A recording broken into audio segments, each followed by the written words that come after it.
Bismillahirrahmanirrahim. Today our topic is oral hairy leukoplakia. Oral हेरी लिकोप्लेकिया क्या होता है? ओरल हेरी लिकोप्लेकिया जो होता है वो हमारे पास एक रेस्ड प्लाग लाइक स्ट्रक्चर होता है on the lateral border of the tongue, ठीक है। और ये मोस्टली हमारे पास इसकी कॉजेज़ क्या है? इसकी कॉजेज़ जो है वो हमारे पास एप्स्टीन बार वायरस है, जिससे BCQs भी आता होता है, ठीक है। और क्लिनिकली ये क्या होता है? ये एसिम्टोमेटिक होता है, ठीक है, यूजुअली पेनलेस होता है, ठीक है। और ये क्या होता है? ये हमारे पास शेगी सॉफ्ट केराटोसिस होता है on the lateral border of the tongue, ठीक है। अच्छा, फिर इसकी ना अगला क्वेश्चन होता है, पूछा जाता है वाइवा वगैरह में भी, इसका मोस्ट कॉमन साइड कौन सा है? मोस्ट कॉमन साइड वही lateral border of the tongue है, ठीक है। लेकिन ये हमारे पास ना और सर्फेसिस को भी इन्वॉल्व करता है, ठीक है, एट लेट स्टेजेस पे। इसमें क्या होगा? हमारे पास बकल म्यूकोजा को इन्वॉल्व करेगा, ठीक है, बोथ बकल म्यूकोजा, ठीक है, बाईलेटरली। अच्छा, फिर उसके बाद हमारे पास क्या करेगा? सॉफ्ट पैलेट को भी इन्वॉल्व कर सकता है और फेरेंक्स को भी कर सकता है, ठीक है। फिर उसके बाद हमारे पास ये पूछा जाता है वाइवा वगैरह में इसकी प्रीडिस्पोजिंग फैक्टर्स कौन से हैं? प्रीडिस्पोजिंग फैक्टर्स जो है वो हमारे पास इम्यूनो कॉम्प्रोमाइज़ पेशेंट में होता है, ठीक है। इम्यूनो कॉम्प्रोमाइज़ पेशेंट जैसे कि हमारे पास HIV एड्स का जो पेशेंट है उसमें क्या होगी? इम्यूनिटी वीक होगी, तो उसमें बहुत ज़्यादा चांसेस है कि ओरल हेरी ल्यूकोप्लेकिया हो जाए, ठीक है। दूसरा हमारे पास होमोसेक्सुअल मैन में, ठीक है, उनमें ज़्यादा चांसेस होते हैं। दूसरा हमारे पास एंटी रेट्रोवायरल ट्रीटमेंट जो रहते हैं ड्रग की, ठीक है, उनमें भी ज़्यादा चांसेस है कि उसमें क्या हो? हमारे पास ओरल हेरी ल्यूकोप्लेकिया हो, ठीक है। और दूसरा वो पेशेंट जिन्होंने रिसेंटली क्या कराया है? रीनल ट्रांसप्लांट कराया है, ठीक है, उनमें भी ज़्यादा चांसेस है ओरल हेरी ल्यूकोप्लेकिया होने के, ठीक है। फिर उसके बाद हमारे पास नेक्स्ट क्वेश्चन आता है, पूछा जाता है बिस्मिल्लाहिर्रहमानिर्रहीम. Today our topic is oral hairy leukoplakia. Oral हेरी लिकोप्लेकिया क्या होता है? ओरल हेरी लिकोप्लेकिया जो होता है वो हमारे पास एक रेस्ड प्लाग लाइक स्ट्रक्चर होता है on the lateral border of the tongue, ठीक है। और ये मोस्टली हमारे पास इसकी कॉजेज़ क्या है? इसकी कॉजेज़ जो है वो हमारे पास एप्स्टीन बार वायरस है, जिससे BCQs भी आता होता है, ठीक है। और क्लिनिकली ये क्या होता है? ये एसिम्टोमेटिक होता है, ठीक है, यूजुअली पेनलेस होता है, ठीक है। और ये क्या होता है? ये हमारे पास शेगी सॉफ्ट केराटोसिस होता है on the lateral border of the tongue, ठीक है। अच्छा, फिर इसकी ना अगला क्वेश्चन होता है, पूछा जाता है वाइवा वगैरह में भी, इसका मोस्ट कॉमन साइड कौन सा है? मोस्ट कॉमन साइड वही lateral border of the tongue है, ठीक है। लेकिन ये हमारे पास ना और सर्फेसिस को भी इन्वॉल्व करता है, ठीक है, एट लेट स्टेजेस पे। इसमें क्या होगा? हमारे पास बकल म्यूकोजा को इन्वॉल्व करेगा, ठीक है, बोथ बकल म्यूकोजा, ठीक है, बाईलेटरली। अच्छा, फिर उसके बाद हमारे पास क्या करेगा? सॉफ्ट पैलेट को भी इन्वॉल्व कर सकता है और फेरेंक्स को भी कर सकता है, ठीक है। फिर उसके बाद हमारे पास ये पूछा जाता है वाइवा वगैरह में इसकी प्रीडिस्पोजिंग फैक्टर्स कौन से हैं? प्रीडिस्पोजिंग फैक्टर्स जो है वो हमारे पास इम्यूनो कॉम्प्रोमाइज़ पेशेंट में होता है, ठीक है। इम्यूनो कॉम्प्रोमाइज़ पेशेंट जैसे कि हमारे पास HIV एड्स का जो पेशेंट है उसमें क्या होगी? इम्यूनिटी वीक होगी, तो उसमें बहुत ज़्यादा चांसेस है कि ओरल हेरी ल्यूकोप्लेकिया हो जाए, ठीक है। दूसरा हमारे पास होमोसेक्सुअल मैन में, ठीक है, उनमें ज़्यादा चांसेस होते हैं। दूसरा हमारे पास एंटी रेट्रोवायरल ट्रीटमेंट जो रहते हैं ड्रग की, ठीक है, उनमें भी ज़्यादा चांसेस है कि उसमें क्या हो? हमारे पास ओरल हेरी ल्यूकोप्लेकिया हो, ठीक है। और दूसरा वो पेशेंट जिन्होंने रिसेंटली क्या कराया?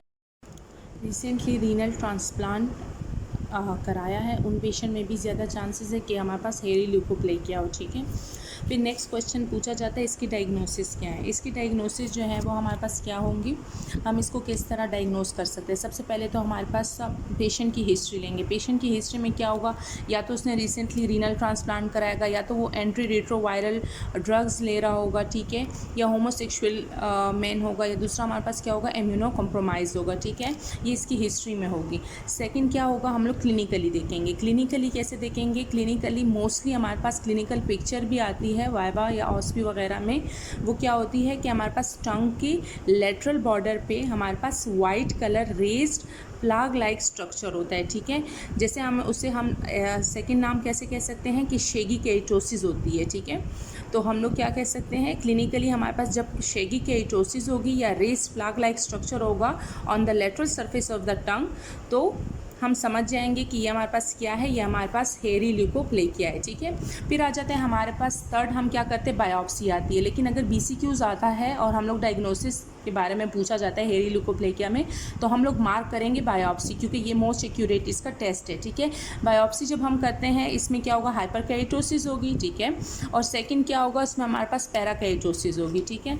अच्छा, फिर उसके बाद हमारे पास हिस्टोलॉजिकली हम जब देखते हैं, हिस्टोलॉजिकली जब हम देखेंगे तो इसमें हमारे पास क्या नज़र आएगा, हमारे पास कीलोसाइट लाइक सेल्स हमारे पास in the prickle cell layer में हमारे पास नज़र आएंगे। और इससे BCQs भी आता है, कीलोसाइट लाइक सेल जो होते हैं वो किस में पाए जाते हैं, वो हमारे पास ओरल हेरी ल्यूकोप्लेकिया में पाए जाते हैं, ठीक है। फिर हमारे पास नेक्स्ट इसका क्या क्वेश्चन आता है, नेक्स्ट हमारे पास इसकी मैनेजमेंट पूछी जाती है या हमारे पास ट्रीटमेंट पूछी जाती है। वैसे तो हम लोग जाहिर सी बात है, हमें पता है कि ओरल हेरी ल्यूकोप्लेकिया उसका मोस्ट कॉमन काज क्या है, एप्स्टीन बार वायरस है, ठीक है। तो हम लोग क्या देंगे, एंटीवायरल ड्रग्स देंगे, ठीक है। और दूसरा हम क्या देते हैं, हम लोग जब एडवांस स्टेजेस में या बहुत ज़्यादा हमारे पास सवियर स्टेज में हम क्या देते हैं, टॉपिकल पॉर्डोफाइलिन देते हैं, ठीक है। ये इसकी ट्रीटमेंट हो गई। अच्छा, फिर उसके बाद हमारे पास जो ओरल हेरी ल्यूकोप्लेकिया है, इसमें ये नेक्स्ट क्वेश्चन पूछा जाता है कि हमारे पास इसके सेकेंडरी इन्फेक्शन क्या हो सकते हैं। इसमें हमारे पास जो सेकेंडरी इन्फेक्शन है ओरल हेरी ल्यूकोप्लेकिया में, वो हमारे पास कैंडिडोसिस होने के चांसेस हैं, ठीक है, जो कि कैंडिडा एल्बिकन की वजह से होता है। और उसका सेकेंड नाम क्या है, थ्रश भी बोल सकते हैं, या सूडोमेम्ब्रेनस कैंडिडोसिस और थ्रश, ठीक है। वो होने की चांसेस सबसे ज़्यादा हैं, जो कि किसकी वजह से होते हैं, कैंडिडा एल्बिकन की वजह से। और कैंडिडा एल्बिकन के जैसे हमें पता है दो हमारे पास फॉर्म में होता है, ठीक है। एक हाइफा फॉर्म में होता है और एक यीस्ट फॉर्म में होता है, ठीक है। मोस्टली हमारे पास जितने भी वाइट लीजन है वो हमारे पास किसकी वजह से होता है, वो कैंडिडा के हाइफा फॉर्म की वजह से होता है। और जितने भी रेड लीजन्स हैं वो हमारे पास यीस्ट की वजह से होता है, ठीक है। ये पूछा जाता है तो आप लोगों को पता हो। यहाँ पे हमारा ये टॉपिक ख़त्म होता है ओरल हेरी ल्यूकोप्लेकिया का। मोस्टली हमारे पास ये वाली पिक्चर आती है कॉसन की, ठीक है, जो हमारे पास 294 पेज पे है। ऑस्पी में भी या वाइवा में भी यही वाली पिक्चर रख लेते हैं, ठीक है, ओरल हेरी ल्यूकोप्लेकिया की, ठीक है। इसमें हमारे पास सबसे पहले हम लोग ने आइडेंटिफाई पॉइंट किया है कि एक तो ये लेटरल बॉर्डर ऑफ टंग पे है, ठीक है। और सेकंड क्या है, ये हमारे पास रेस प्लाग लाइक स्ट्रक्चर है, ठीक है, वाइट प्लाग लाइक स्ट्रक्चर है, ठीक है। और ये थोड़ा सा रेज्ड होगा या शेगी टाइप अपेरेंस होगी, ठीक है।